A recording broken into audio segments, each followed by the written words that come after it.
welcome to Wedding Mayhem. That was really full, wasn't it? Yeah. Welcome to Wedding Mayhem. Hope you're all right. You're back. I'm back. You're back. She's back. How are you feeling? Yeah, good. Hang on, this is good. You're pregnant. No. Wasn't I back? Oh, I'm going to be back in a minute anyway. What are you talking about? We're live. No, I feel like you've got the wrong order. No, I haven't. No, I haven't. Yeah. Oh, we're having a fight. Yeah. So how pregnancy is blooming. That's one way, isn't it? Yeah. You really popped. It's been a journey. I know. You have really popped this week. Massively popped. I think everyone that works here has nearly fell on the floor when they've seen me. Yeah, in the space of, I think about a week suddenly. When you walked in on Saturday, I was like, oh my God. Even Saturday you were shocked, but no, and today you were even more shocked. Yeah. It's 4 days. It's a proper little bump. 4 or 5 days. And stop being sick? No. No. It's just not every day. You've been so poorly. It's been really, really poorly. Bad. In between appointments, having to go off and be ill. I know, but it's the weirdest thing, because as soon as you're sick, you just feel brand new, like after. Sometimes, obviously, your face is saying otherwise. Is that like a tactical sick after a party? Yeah. I said it to John last night, actually. I said, oh, I feel really sick. And then I was like, retching. Sorry, it's so early for this. I was like, retching. I was like, it's not happening. I said, maybe start cooking the fajitas and let's get some smells going. I said, that will really get me going. And he was just laughing. He was like, how life has changed. It used to be the wine. Get the Kylie out of the fridge. Oh, did you get me? No, you got me another one, but you got me a nice, really Prosecco. Nice. Yeah, really nice. And then John got me the Kylie, which I'd say for anyone that's pregnant that wants to pretend they're drinking a fancy squash, because that's what it does taste like. Yeah, it is squash. I can't find any non-alcoholic the Kylie wine. The Kylie Rosé Prosecco works. I'm thinking I didn't do it at Christmas because I did have bad reflux again. But and your sneezing has gone up as well. It's because I'm trying not to wet myself. But I'm thinking of adding a little something to the non-alcoholic Prosecco, like vinegar. You know, like when you just want that vinegar. When you have some wine. You know, when you have alcohol and you get that feeling. There could have been vinegar in your non-alcoholic wine. I don't know, just something that gives you that kick. If anyone's got any thoughts, vinegar might be a reach. But something. Something. But yeah, I think that would work. Like my outfit? Yep, stunning. My husband this morning said all you need is a hat and you'll look like that bloke off the oat cereal packet. What? The Quaker Oats. This is Quaker. Yes. It's what he called me. Oh no. Oh dear. It looks nice though. I love that kind of look. But yeah, you will get comments, wouldn't you? Would I? Yeah, whenever you wear anything like with a collar, like the white, black and white. Yeah, well, it's in, isn't it? Frills are in. Frills. Yeah, frills are in on wedding dresses as well. We've got a few dresses that's got some frills. Richard III is back. No, that's when it goes up. Oh, for God's sake, right. You just need a bag. I could do that. I can see it now, you know, when they're like, with the fans across the... I could do the perm quite naturally. Oh, I wasn't ready for that. I think I'm going to introduce our guests. I've had enough of this. Oh. So welcome, Faye Cornhill. Faye, welcome. Hello, Faye. You're crying as well. I was trying so hard to be quiet then. I think that's a record. We've done our guests in the first 3 seconds. Would you like to introduce yourself? Because obviously, clearly, we can't talk about this outfit. Come on, let it out. You're so you really are crying. Oh gosh. Hello, I'm Faye. Nice to meet you. And you're from the Wedding Business Club. Yeah, so I run a community called the Wedding Business Club. Yeah. That's my thing. We are basically an online community for people whose clients are couples getting married. Yeah. So anyone who sells to people getting married. So it's a little bit different today because normally we focus on the couples getting married. What a tissue. No, honestly, I need a tissue. My face is drenched. And so normally we focus on the couples with the suppliers coming in and talking about what they do. Yeah. So we thought it would be a really good idea to talk about, you know, the training that goes behind, because just because we all work for ourselves doesn't necessarily mean that we don't train to do our thing. Absolutely. And I think for couples watching, I think it's really important that they're picking suppliers that are conscious of doing that. I'm constantly surprised actually by the level of commitment that people in the wedding industry have, like the amount of time they spend developing their craft, whether you're a photographer or cake maker. If you actually crack open every little business that's out there, you know, these people are so dedicated. So wedding suppliers are so dedicated. They've spent years developing their skill, and then they spend even longer learning how to run a business because, well, you know this, you know, my history is I've been a wedding photographer for 16 years. Yeah, you're still a photographer. I still do very limited amounts of shooting, but I'd be so sad to like hang up the cameras for good. Yeah. But you know, you go into that job, or I went into that job because I enjoyed photography, but most of us don't know the rest of it. Most of us don't go into that thing because we want to, you know, submit a tax return or learn how to build a website. You do it because you love making cakes or love taking photos, or in your case, you love dresses. And I think at the beginning, you know, people, you know, colour. Sorry. You're not sorry. No, I know. I think also a lot of people, you know, we've had, you know, Sean Peters, give you an idea, a photographer as well. You know, he went into work and he was going for a rough time, and I resonated with that because that's similar to my background, and just went home and went, I'm not doing this anymore. Yeah. So you've got this passion, and I'm not doing it anymore. I've got this brilliant idea. I'm doing this, and a lot of people do just do it. Yeah. But they don't do the stuff that, you know, the wheels that absolutely. you need. You know? I ask our members, so how did you end up in the wedding industry? Because, and I do think it will change over time, but nobody really sets up, no one's at school saying, when I leave school, I'm going to join the wedding industry. It's very rare that you would have someone who for years had that burning desire. For most people, it's like, I didn't know what else to do, and I loved photography. I didn't really know what to do, but I'm brilliant at making cakes, or I love making stationery. And it's an idea. And for the people who are brave enough to actually execute on that idea. And you have got to be brave. Oh, 100%. To set a business. And a bit crazy. And not think about it too much, I think. You know, I literally had that. You know, people kept saying to me from my own wedding, you should do this. And I'm like, oh no, I can't, because I have the pension, the car, the job, child, you know, house on my own. And it's like, oh my God. And I was just like, I can't do this anymore. Yeah. And I just didn't think about it. And I just went and did it. Yeah. But I knew I didn't belong here. Yeah. And I knew there was something else I would, you know, that I belonged to. Oh my God. Well, the shop's 23 at the end of the month. I'd say that was 10. So what am I? Math is not mathing.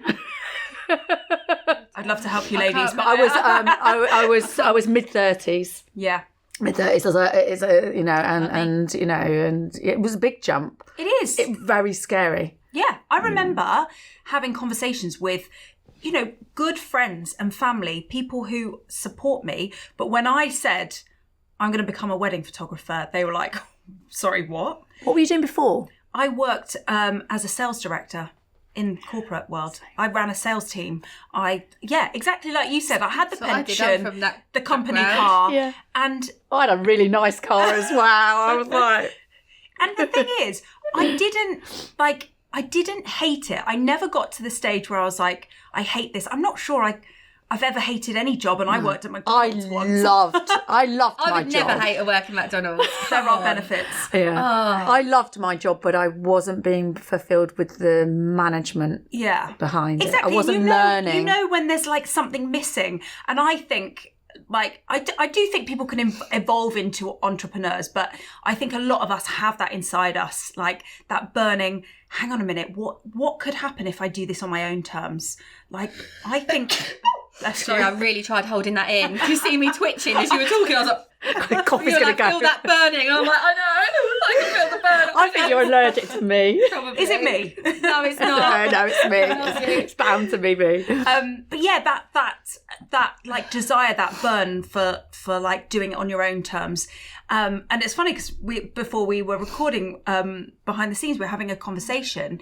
You know, like you have to have that amazing chemistry of tenacity, of bravery, and honestly, a little bit bonkers. Yeah, totally. Because to walk away from like a salary, and for most of us, we've handed our notice in at some point to say, I'm going to go it alone. Yeah. And I always used to have this. I talk in the club a lot. And out of the field that you're doing. Yeah. So you're not even sidestepping. Yeah. Were you like handy with a camera before this, or is that literally like me now going, I'm going to go and be a photographer after?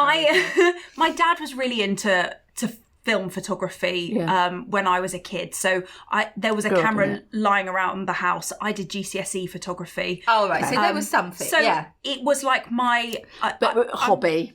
Like I wouldn't, I'm a creative, but I can't draw. I can't do things like that. But cameras and taking photos is like something that just ignites something for me. Yeah. But it was always in the back of my head. But careers advice when I was at school was like, go and get a job, make someone else rich. Yeah. Like, well, you were never given an option to start your own business. No, it was never that. No. We were the first year actually to do this little online test, and it's so interesting. I remember this. God, really you had it clearly. online. We didn't even have a computer. We had it. Well, it was one school. We had a computer. calculator. That was a really old thing. And we had to go and say yes and no to all these questions. It was daft as anything. But at the end of the test, it would give you an idea of a job, and the job it said was florist.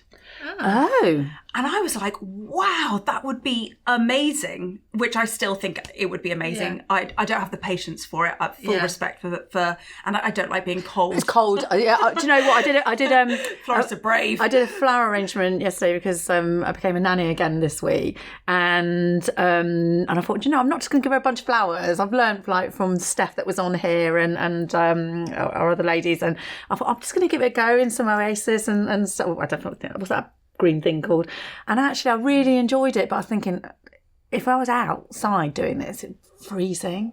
And like keeping your flowers in the fridge, I would be too cold. Yeah. But anyway, it came up florist, and I was like, wow, like someone out there is a florist. Like, what a cool job. Yeah. And my careers advisor said, you'll never make any money from that. There's an error in the system. And I was like, okay, error in the system.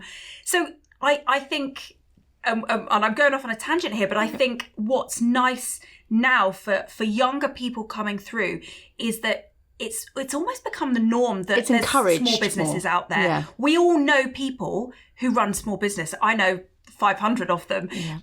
But it used to be quite unusual. Well, they were called cottage industries, weren't they? Yeah. It's true when you think about it. Yeah. I remember my dad having his own and it being a big thing. It's a big deal. Yeah. Yeah. Ooh, own business. Ooh, scary. Yeah. And everyone worked like, everyone else's mums and dads were like corporate. Yeah. Yeah, who do you work for? Who whose pocket are you lining? Which essentially is what happens when you go and work for someone else. So long story short, I did my photography, and I think my business experience really helped me grow very rapidly, so that I got to know people around me, and I went from like 0 to, my maximum of 20, 25 bookings a year. Wow. In the space of 1 year. How? What did you do? Were you a mum at this point? Yeah, I just had Harry. So my oldest is 16. Right. And it was being on, it's the age-old story, being on maternity. Yeah. I can't go back and do that. We've talked about this, and people sitting on the sofa at the moment, a lot of this is coming out of the ashes of COVID. Yeah. And I think it's thinking time. It's, those Yeah, wheels have stopped running around. You've stopped running around, and you're like, right, I can hear nothing. Let me think, And that's exactly what happened. And whilst I was aware of my privilege of having a job to go back to, and, like a job that I didn't hate, I just knew at some point I need to get out of that. Wasn't you?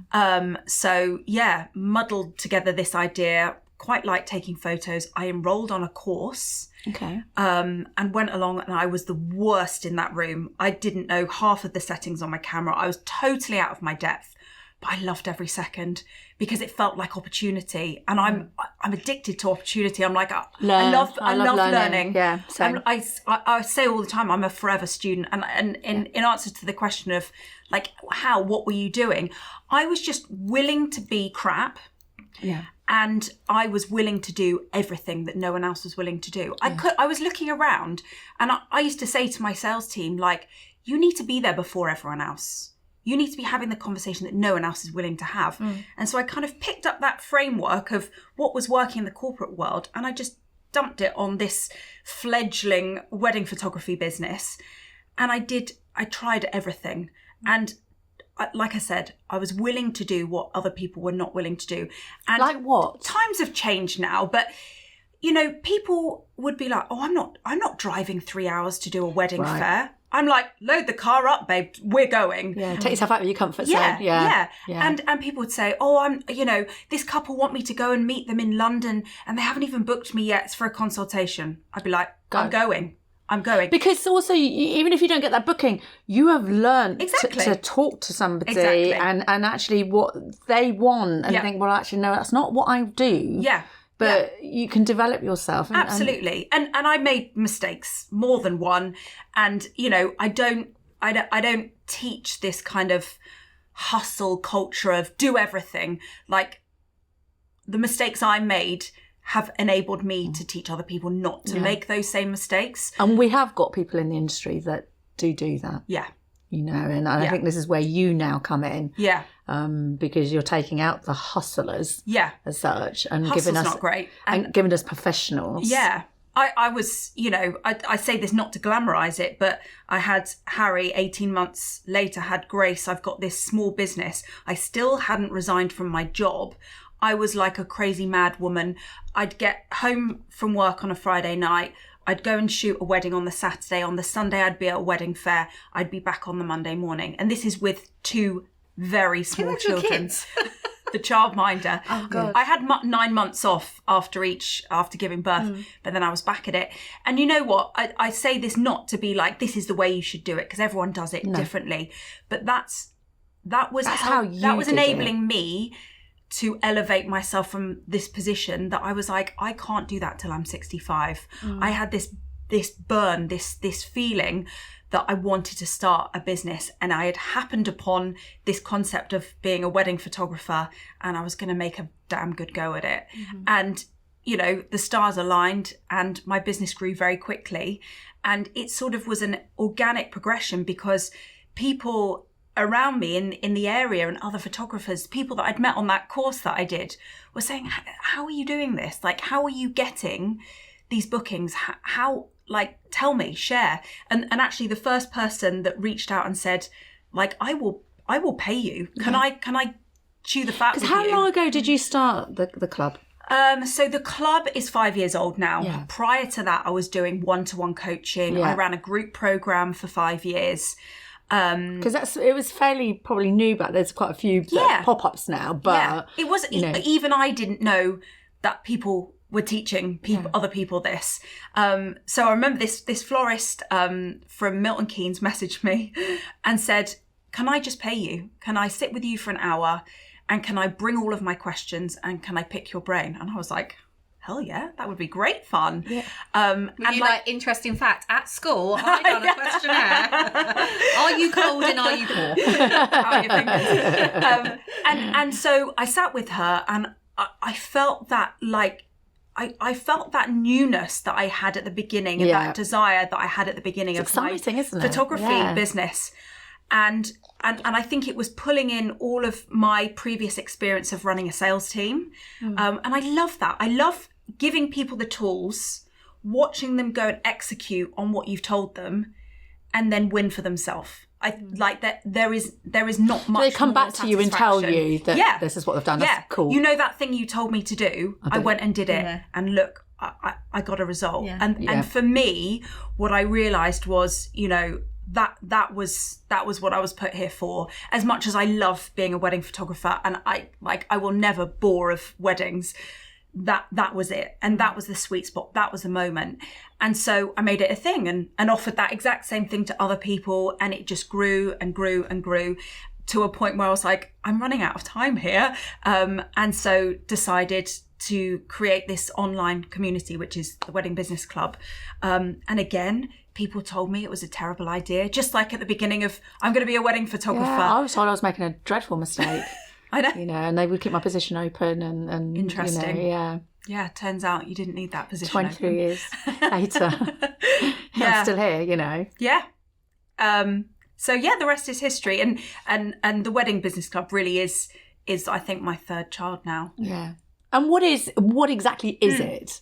So we've got a lot of online education. We've got like 30 courses. So if someone says, right, which is happening all the time because we're early in the and their year. courses, are they courses that are modelled again around one particular industry, or is it one fits six? No, it's wedding industry, Right. but relevant for everybody who's in right, a okay. club. So they might wake up and say, I need to get my blogging game together, but I don't know where to start. Fine. There's a course there waiting. Right. And we've got tens and tens of those, and every single month we release a new one. Okay. Quite often we have guest experts come in.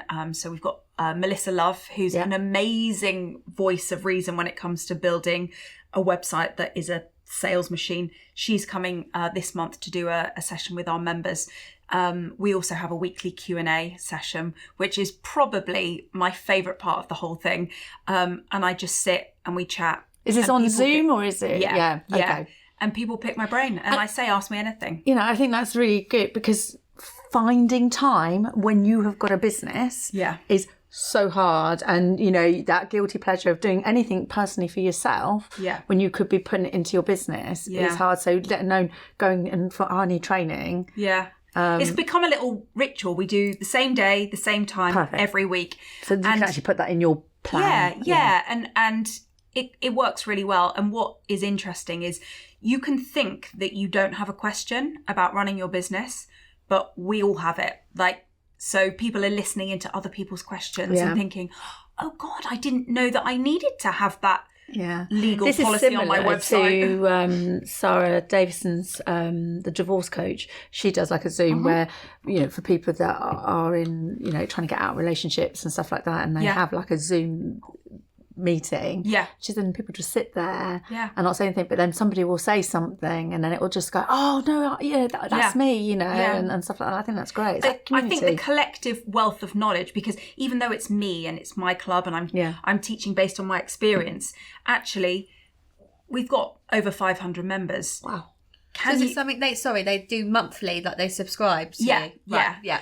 And can you imagine being new to an industry and tapping into 500 amazingly useful opinions? Only if there's one opinion or one helpful tip, you know, it's amazing. Running your own business is, you know, no matter how many staff you've got working for you, is one of the loneliest industries to be in, you know, because there is nobody to say you've got this, you can do this, or well done.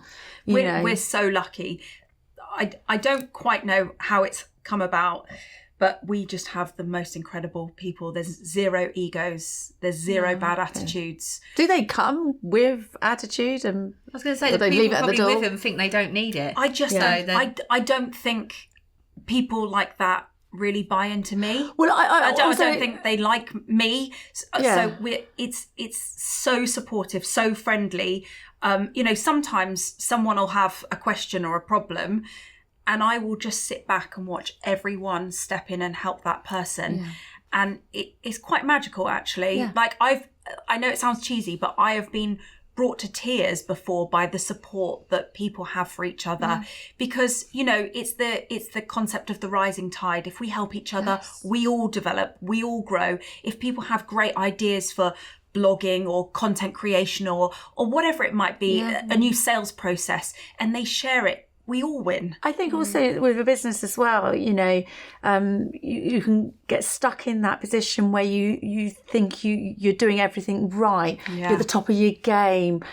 So I don't need to learn anymore because I know more than you, sort of thing. And you get a bit blasé. So for me, every day is when I walk in through that door. Today's the first day I'm opening my shop. When the girls change the window, I tell them to go outside and look outside and look within, look at what you're seeing, because that's what your customers, potential customers, are seeing.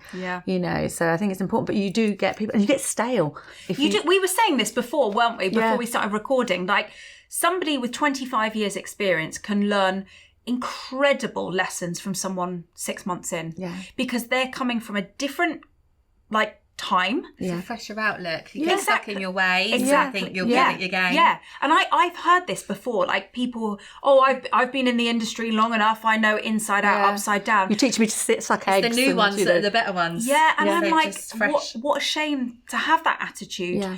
Because things Well, it's have an old. changed. Sorry for the guys out there, but we call it old man attitude, isn't Yeah. it? And we see them at wedding shows and stuff like that, and they wonder doing why. it the way they've always, Attitude. yeah. Old man attitude. You know. Okay. Sorry, Dan. What? It's looking at me. heard that saying. But they get stuck in their ways. Yeah. You know, and see it all the time. and you know, I've stopped doing wedding shows now. I'm lucky because I don't need to do it. But you know, and I stand there and I watch them, and they're just waiting for people to come to them because they've got so much in their head that they are better than everybody else. Yeah. Top of their game. And they're the people that probably won't turn up for the weddings when they book them and won't turn up for the weddings. But you know, you've got people that are excited and you know want to be there and happy. They're going to turn up for these couples' weddings. You know, they're not going to cancel them at last minute because they've got a bellyache. You know, and stuff like that. And I think that's why. Yeah. You know, I think anybody that's booking anybody sees they're coming to your place because if they're doing that, they know that they are learning. You know, because they're having training doesn't necessarily mean that they don't know what they're doing. I wonder if they give each other business as well. I would have thought so. 100%. I was going to say, I bet We they'll see be like, so many I've got this, I need collaborations. someone, Yeah. can anyone hop in? Yeah. yeah. That happens a lot, actually. What's That's the nice. bad side of the wedding industry? I'm not wanting to scare couples out Yeah. there, but to being Divorce. no, but being aware of who they're booking is really important, and they don't know these people. These people are new people to them, so they don't know their backgrounds, and they're booking these people, and you know they are substituting themselves as somebody else because they've got another booking that's more. You know, and stuff like that. Yeah, You know, I mean, I'll be honest, I don't see that happen a lot, but I think that's because the people I work with are in it for the long term. Yeah. I think the potential downfall of the wedding industry is that there's a low barrier to entry. Anyone can do what I did, which is I'm going to be a wedding photographer. And, you know, with weddings comes responsibility. You know, if you are photographing someone's wedding, that is an enormous responsibility, as is providing a wedding dress, as is making a wedding cake, as is, you know, all of us, we have a responsibility. And I think because of the low barrier of entry, as in anyone can do it, which is also a really good thing about the industry, standards can be low. And I think our couples must have their wits about them when they are speaking to potential suppliers and doing your due diligence, because you know how can they do that? Well, I think because they're you know they've never done this before. No, quite. You know, so I think common sense has to be a big factor. Huge. As in, you know, look at their website, sense check it for yourself. Am I seeing any red flags here? Does this feel better than too good to be true? Exactly. Yeah. Because it quite often is. Yeah. Probably Google them as well. Exactly. Yeah. Are there reviews from legitimate sounding other people? And we have to, with these reviews, you know, we've had it. I know another bridal boutique who I spoke to this week. It said, I've suddenly woken up and I've got all these reviews.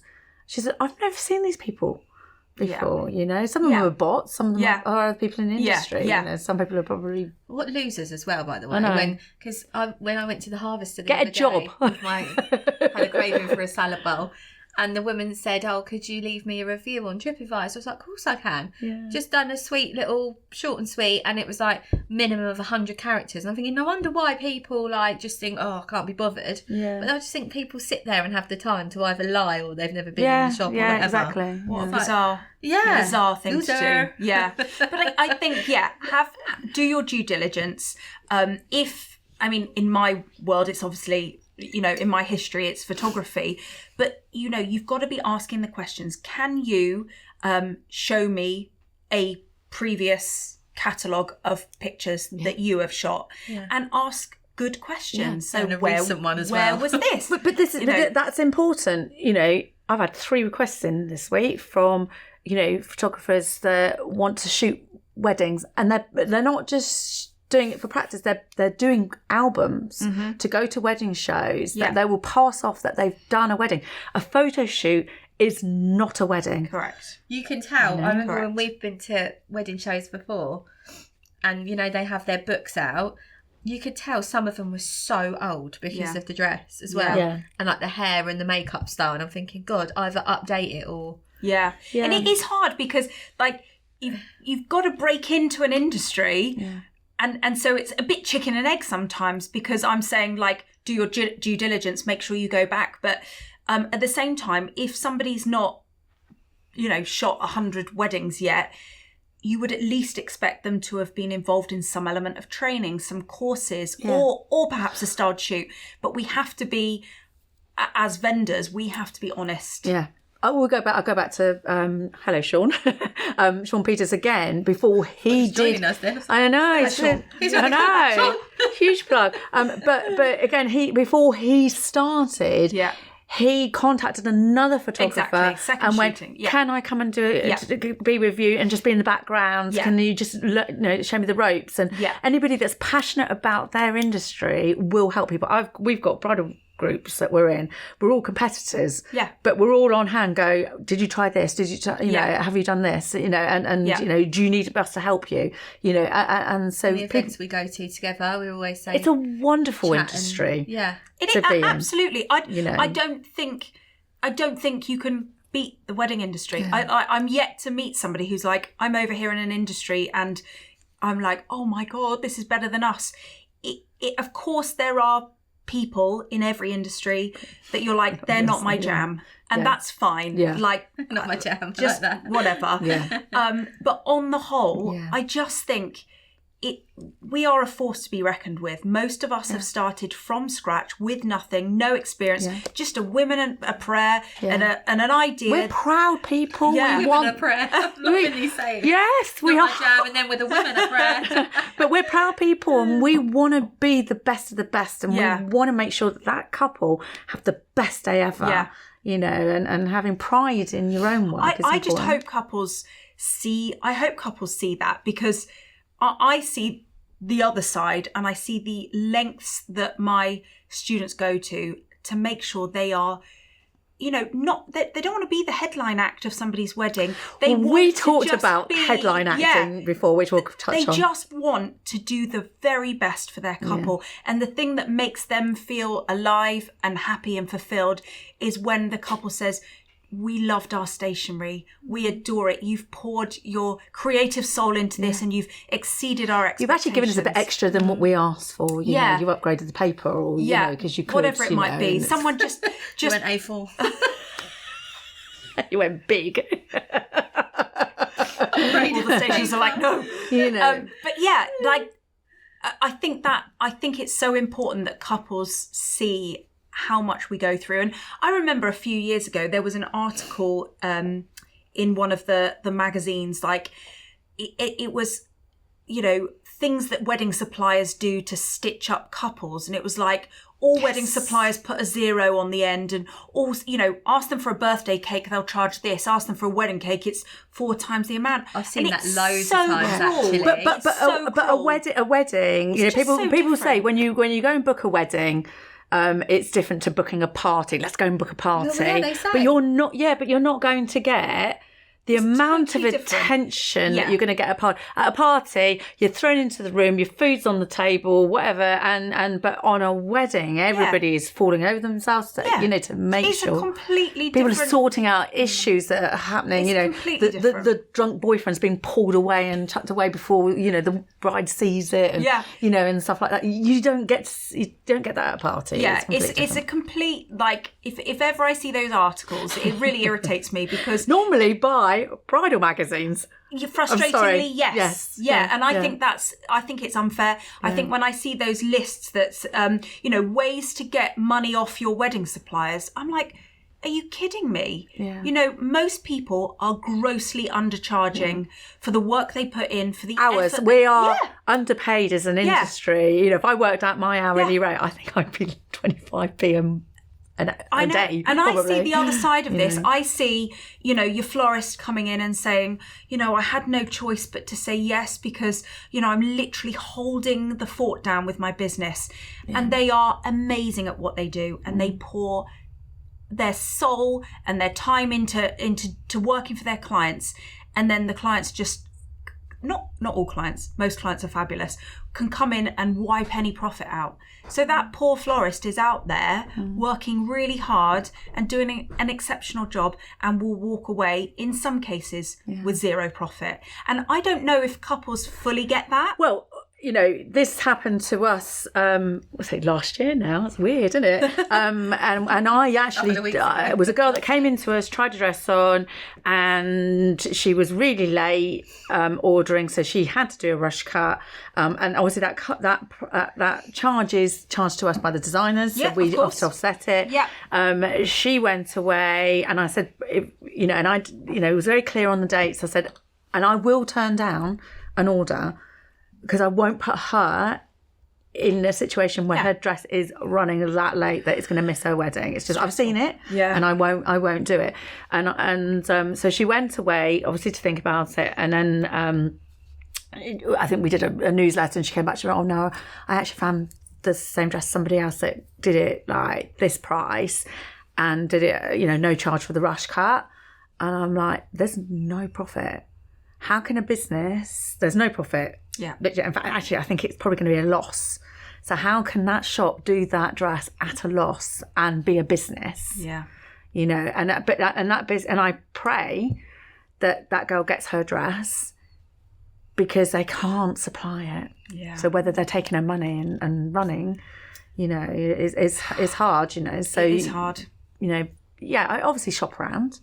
Absolutely, because people have their own worth as a business. Of course they do, and everyone's got a budget. Everyone's got a number. Even when people say, "Oh, well, we don't," the second someone says we're going to charge this much, couples know. Oh, actually, no, that's not going to be the right number for me. I think when there's a commodity involved, like a cake, like flowers, like dress, where people are buying materials in to make it, the price difference between vendors probably won't be that dramatic. The battle that, exactly like you say, where there's raw materials involved, because everybody's buying them from the same place. Florists, cake makers, stationery designers, and to an extent, jewellery designers have had, honestly, 2 years of been a real struggle. Like, you just look at the price of, you know, cake ingredients since COVID, and it goes up and it goes up.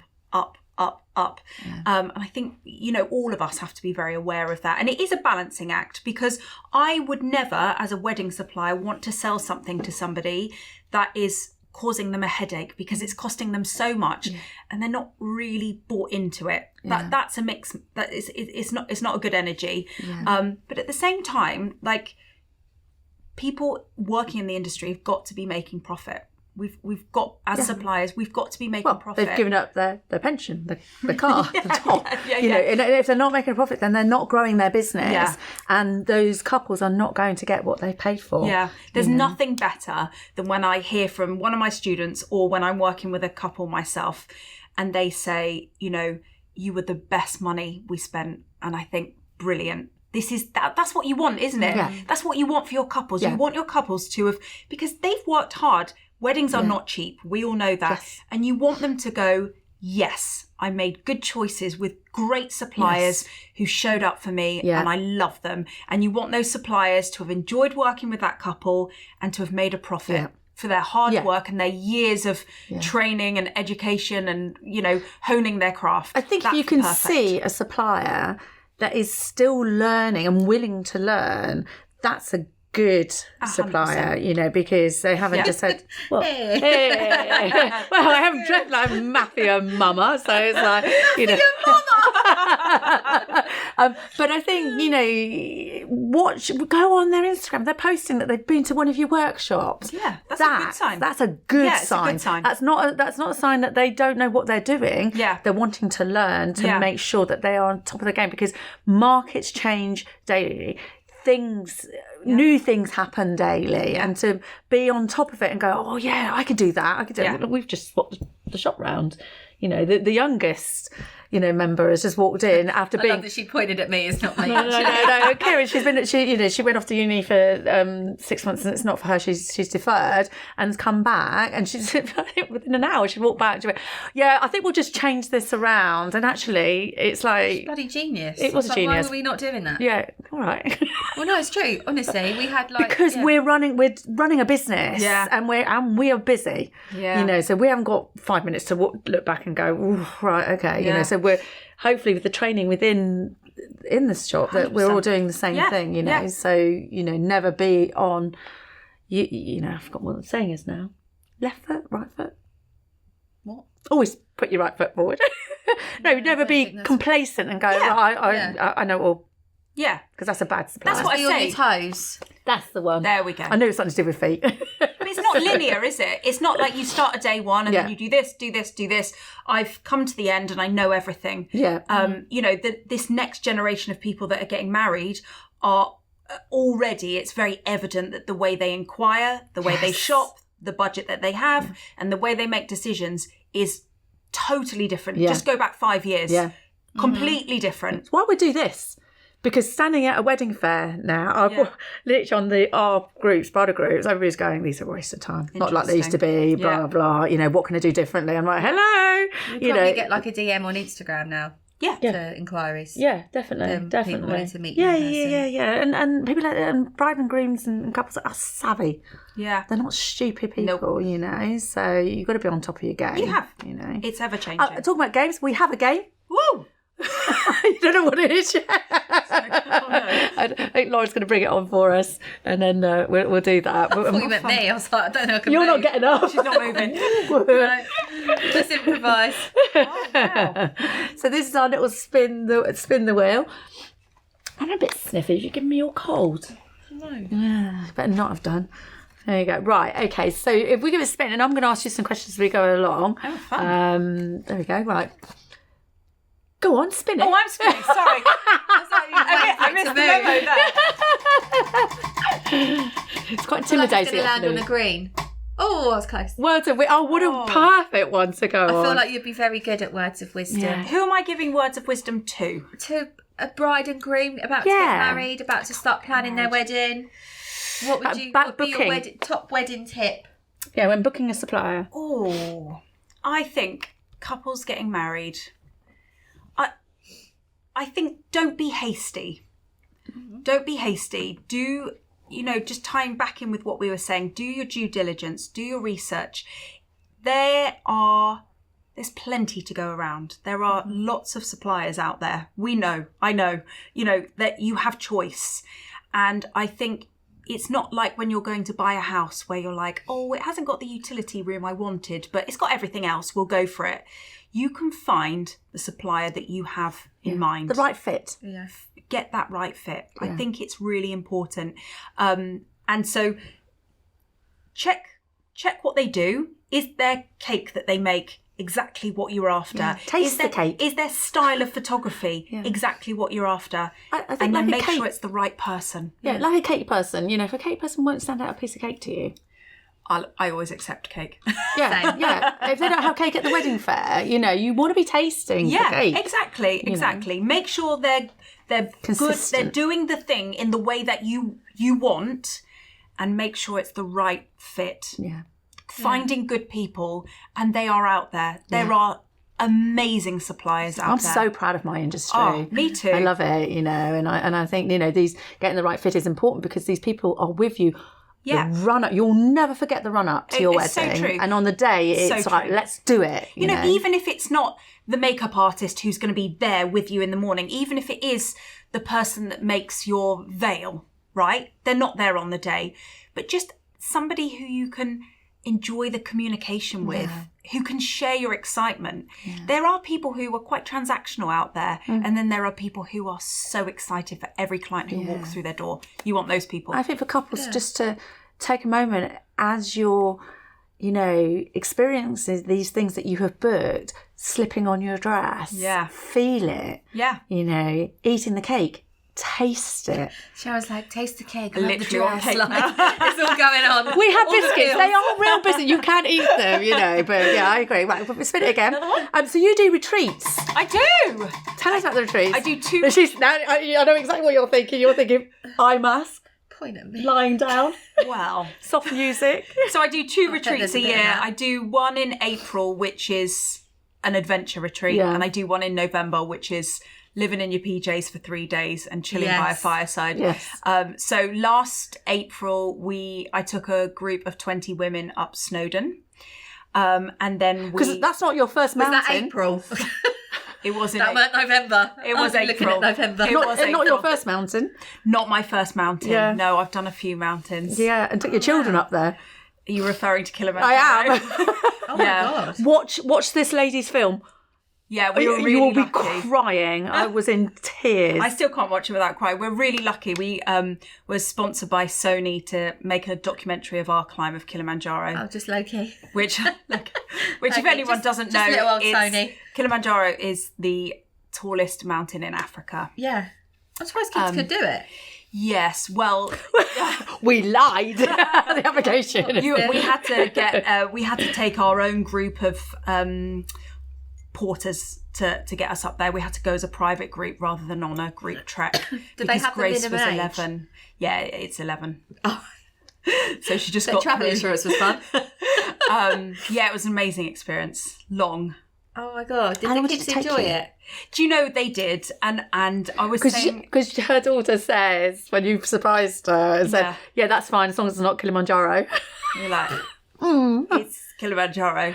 Yeah, there's a bit in the film where she's like, so my mum and dad said, we're going to go on this adventure, and as long as it's not Kilimanjaro, I'll do it. And we were like, it's Kilimanjaro. Oh my God, I love that. But listen, we had every single emotion you can possibly imagine on that mountain. It's like, I don't know, it's like a vortex of joy, sadness, fear, all of the things. And I had moments Really? where I was like, am I literally the worst parent on this planet? You are the best parent.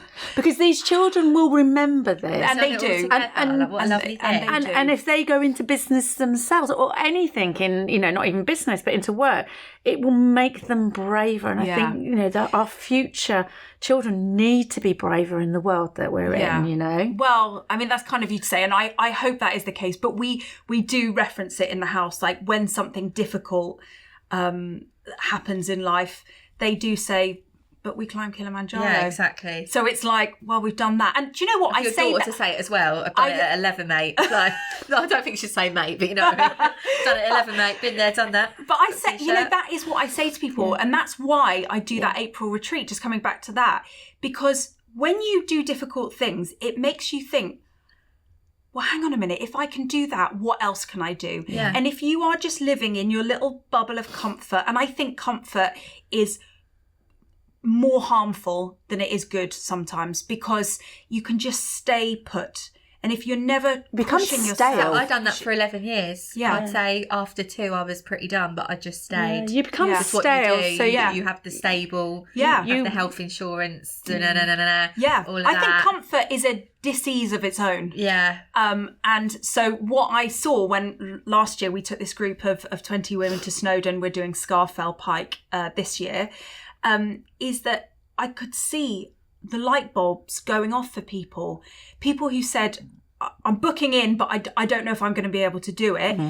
Then doing it and literally saying, what's next? Yeah, I do this. My husband reminds me of this time, because as a business, you will go through periods of time going, I can't do it, and you'll go. You ran around Berlin doing the marathon, dragging your leg because probably possible fracture, and God. stuff like that. And you went, you could do anything, Yeah. and I'll go, right, okay, You dust yourself off and you're like, hang on, I can do this. Yeah. Like, that was me that did that thing. And it doesn't have to be climbing a mountain. It can be, but it doesn't have to be. running around a field, bees chasing you. But it could even be picking up the phone and introducing yourself to somebody when you are terrified inside, phoning that venue because you're desperate to get on their preferred supplier list, and then going, well, if I've done that once, maybe I could do it twice. Yeah. What's the worst that can happen? I say all the time, momentum breeds momentum. So it's like you get addicted to doing these, wow, well, what's next? Yeah, exactly. And that's what happened. And so it's no surprise that a whole host of the women who climbed Snowdon are coming back to do Scarfell. They don't know it yet, but we're doing Ben Nevis next year. Oh, I might join you. You'd be very welcome. Depending Sharon. on the results of the 13th from our MRI. Well, you'd be very welcome. So we ran. Would you rather? Would you rather? Oh. You know, we are talking to somebody who does retreats, VIP strategy days, masterclasses, strategies. I know I can't say that word. Strategy days. Podcast. You climbed a mountain. You're an author. Yes. I thought you were going to say you're awful. You're awful. Wow. Would you rather? What would you like to do next? Oh. We normally say, would you rather do something else? But you've done everything. What's next? Well. Ain't no mountain high enough. Yeah. In terms of mountain climbing, it's Everest Base Camp that's next. Shit. That is calling me. Base Camp, not top of Everest. I was going to say, clarify. Don't people not survive that? Yes. Okay, cool. Not going to do Don't take that the kids. one. So I would like to do that. Okay. In terms of business, there's some things bubbling away. You're going to come back and tell us, aren't you? There are some things bubbling away. About in 2017, I started a company called Henley Albums. We make photo albums, so we sell to photographers. And so I started that business. Albums are back. Yeah. People want So are they physical blank things in albums, their or do hand. they send the photos and then you Stick in put it your all photos. together? Yeah, the latter.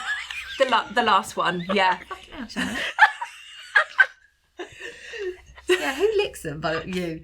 But yeah, no, I just wanted to get the idea. Yeah, so absolutely. Every book Do you we do make is touch-ups and completely stuff, different. or they send? Actually, no, because that's the photographer's job. Yeah. They would be bad at their job, and they didn't do that. Okay, So our customers are photographers. Yeah. We can design the album for them, and we print them. So every book we make is completely so different. you've got it all going on. So I've got that going on, and we've got some big plans for that business this year. So You're going to come back and talk about that. yeah, we'll come back and talk about that. But yeah, Because I wrote down on our Zoom, and I wrote some as we were chatting, and I wrote at the bottom. Right like that. Well, you see my writing. I wrote at the bottom, need more time. I know. When you messaged me and you were like, do you want to come and chat on the podcast? I was like, yes, that sounds brilliant. And then we had our Zoom, and I was like, oh my gosh, we were on that Zoom for so long. I know. It cut out, didn't it? I know, exactly. Yeah. So we have questions from the public. Oh. Move your foot, woman. So let's do a few of these. Oh, this letter. We must do this letter. What is this letter? We get fan mail. That's delightful. This has come from New York. We'll do it another time. That's so cute. These are from couples, also from suppliers as well. God knows what you're going to get. It's a lucky dip. Okay. Oh, you look, you've got 2, 3. God, you've got an essay, haven't you? Oh, you have. Oh God, they've stapled them together. There you go. This Right. is magical. So you got, it obviously went on. I need my glasses. See, I haven't got my glasses here. Shall I read it? Yeah. Okay. Well, I'm going to have to pull them apart because they're stapled. yeah. I feel like my one's going to roll you right up. Wow. Oh, you leave yours for last then. Okay, right. It's like story time. With It Faye, is. isn't it? CBeebies. Okay. Years ago, my best friend was marrying a young London banker. Her wedding was at 12 in Hampshire, and his stag that was ordered to be on Thursday, not Friday, in London. He was legless for 48 hours and was left naked, strapped to a statue on the Friday night. With no free cells, he was shipped outside East London, and medics said to let him sleep it off. Bridegroom party couldn't find him. Police had no name as he was naked and out of area.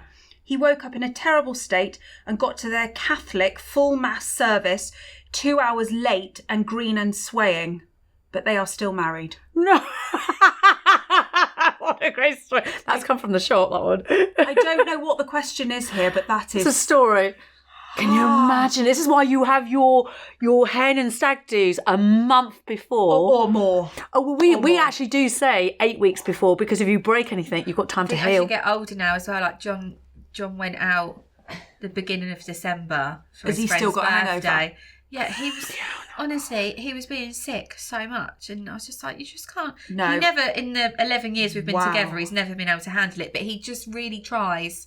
He tries to keep up. Yeah, and he just says, "Lauren, I don't know I'm drunk until I get outside," and I'm like, "But you all know." No, when the fresh air hits you, It is a thing. It is a thing. No, I know. I'll just get away, and I'll be like, "Right, I'm done now." Can I just remind you, Yes. Harrogate? Sharon, was I sick? Was I out of control? Reckless? No. No. I'm a fun drunk. She was dancing on the tables and on the chairs on the bench. You fell off the table. I think You I were was pregnant. Yeah, I would have. That sperm would have just been tapping. That was the I think weekend that's that why she it was could. so much fun. What a last hurrah that was. If it's one to go out I with. have the videos that we can't put out. Oh my God, I'll- me thrusting. I probably pushed the sperm, Yeah. didn't I? John wasn't there, by the way, and it wasn't anyone. And I didn't have anything to do with it. But yeah, it was around that time. Yeah, you got home that week. It was the week after. No, I think it would have happened before, if I remember. I'll have to check my ovulation. We'll let you know next But yeah, week. anyway. Anyway, yeah, don't do that. Yeah, don't do that. Don't do that. That is sketchy as anything. Why have Oh I God, did picked you this write that? out? No, I haven't. You wrote that. You've seen a bit of it. You wrote that. Marry at least 3 times, then you will know you have the one. You have the what? The one, yeah. Oh, okay, poignant. I've been married 3 times. And also the you is like you. And I didn't write that. Why did I pick that? How did I pick that up? Fate. Well, there you go. Right, listen to my one. And he Would is. have been a problem if I And picked he it is out, the 'cause one, I'm even still though on he one. called me something off a I feel like cereal this is going to box. rile you up a little bit because we Who? were talking Which about one? cakes and stuff. Who? Maybe you'll probably jump on the bandwagon. I'm not a cake person, and neither is my now husband. So we didn't spend loads on a cake. And do you know what? No one else cared. Spend money on what you want, not what's expected of you. I think that's true, though. I think that's true. To be What- fair, that would be probably one of What the are first your things What I'd are cut. your non-negotiables? Yeah. Write down what you want. Yeah. Not what, What you want. What you want. Before anybody says, "Oh, you need this, you need that," because then you'll go over budget. Then you won't be able to spend the money on what you want and get the right suppliers. I want to have a massive cheesecake. I think it's true because Or a pizza. what's important to one person is irrelevant for the next. Like some Exactly, people everyone's different. are really into certain things, other people aren't.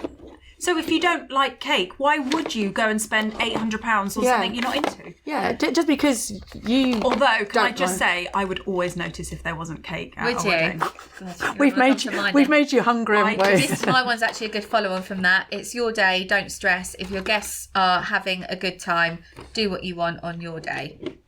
Preach. I think that's what everyone says. How many times do we hear, it's your day? yeah, I know, When but they people. speak like that. I don't know, I've done that voice. No, but people say that to the bride and groom God, and you've got everything, a- wow. and then they don't follow it through because they get other people's involvement, and then they Yeah, come. you've got to be careful who you listen to, I think. They bring their dresses back for clean, and they go, "Oh my god, I wish I didn't do this. You know, I wish I booked that person. Yeah, it's such a I wish I shame, didn't that, need to." isn't it? Yeah, and I think it's. So feel like I you're think sitting I with think a we good should go one. out on yours. So let me do mine. What is your That's bizarre. What is your opinion on bridesmaids with Different style dresses. Yaz? Yeah. Yeah, if that's what you want. I do feel that there needs to be a uniform.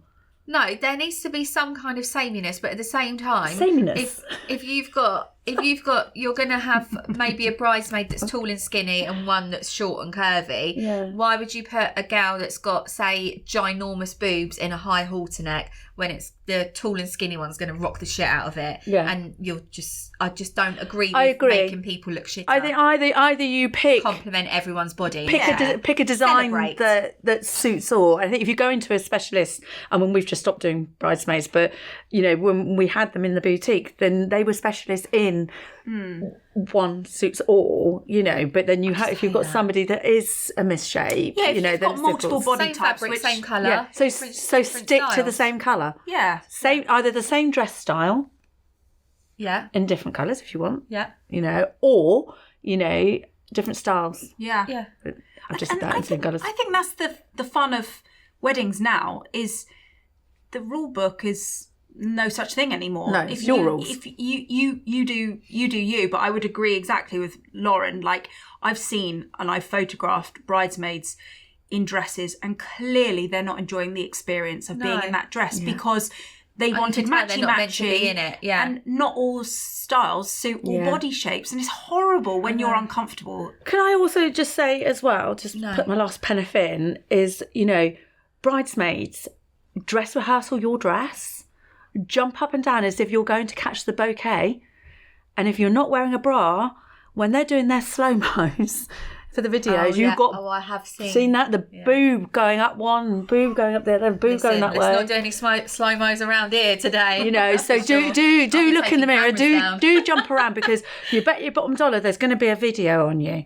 There's going to be a camera on you somewhere. Nothing can happen without it being videoed. Yeah, so you need to make sure that you need to be strapped in. Those boobies need to be strapped in. Strap your boobs in. Yeah, exactly. Go on, let's finish. Mine says, what happened to Sharon's rescued cat? Was it pregnant?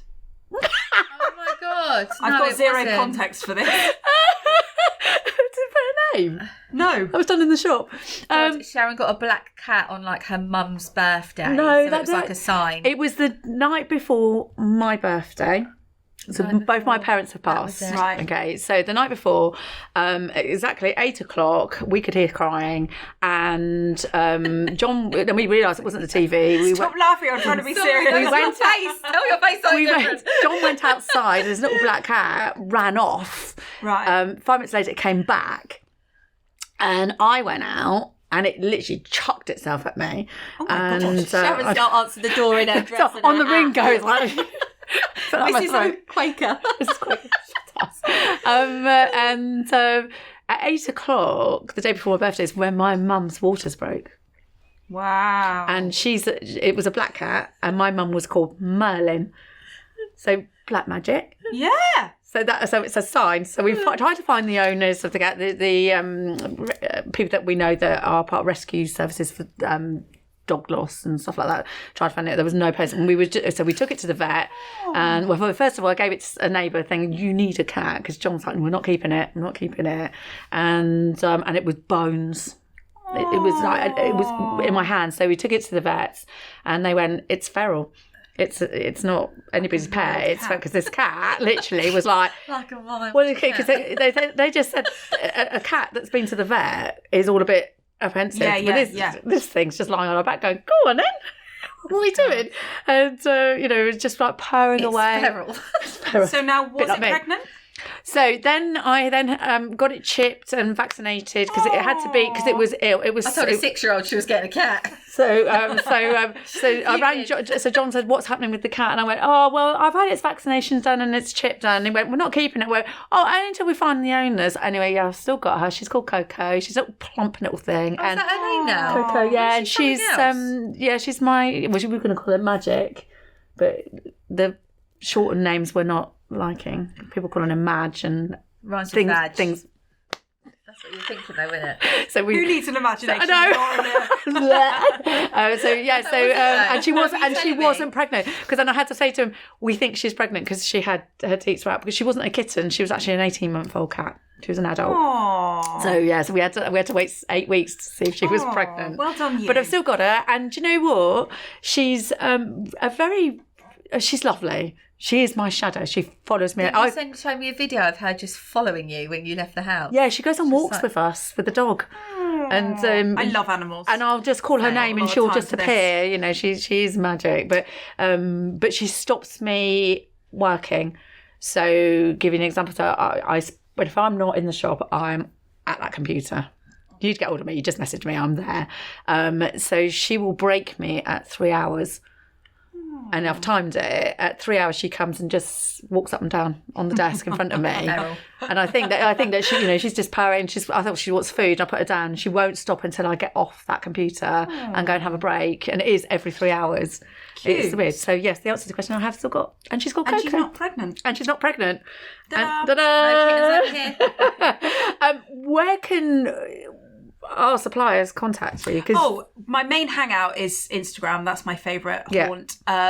Fay Cornhill, Fay with an E, Cornhill, or the Wedding Business Club. Yeah, brilliant. But if anyone, I don't know. Have you got a free workshop coming up? Did I see? Yes. So the last week of January, I'm running a boot camp called the Wedding Business Boot Camp, and it's me online. Get together with lots of different suppliers, different types, and we thrash out what's working at the moment, and I give some good actionable... Because the industry's changing. For sure. Very, very, very. Some good actionable content for people to go away. It's free of charge. Okay. Do you have wedding dress people, owners? Come on. I was going Many. to say. Oh, many. Oh, Sharon, Many. you're lacking.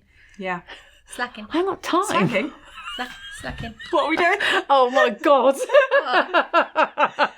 But yeah, so if anyone wants to... Because I think this comes out afterwards, so I'll Okay. put something out on today to perfect. promote that. But I think, what you do is incredible because, nobody, when you work for yourself, you haven't got anybody to turn to when you're thinking, oh my God, it's gone quiet. Yeah. Oh my God, what am I doing wrong? Because I'm not getting that conversion. Yeah. Or I'm not getting great feedback. I need to up my game and stuff like that. But, there is a place for people to go. Yeah, hopefully. People seem to... I feel really that your enjoy it. mothership...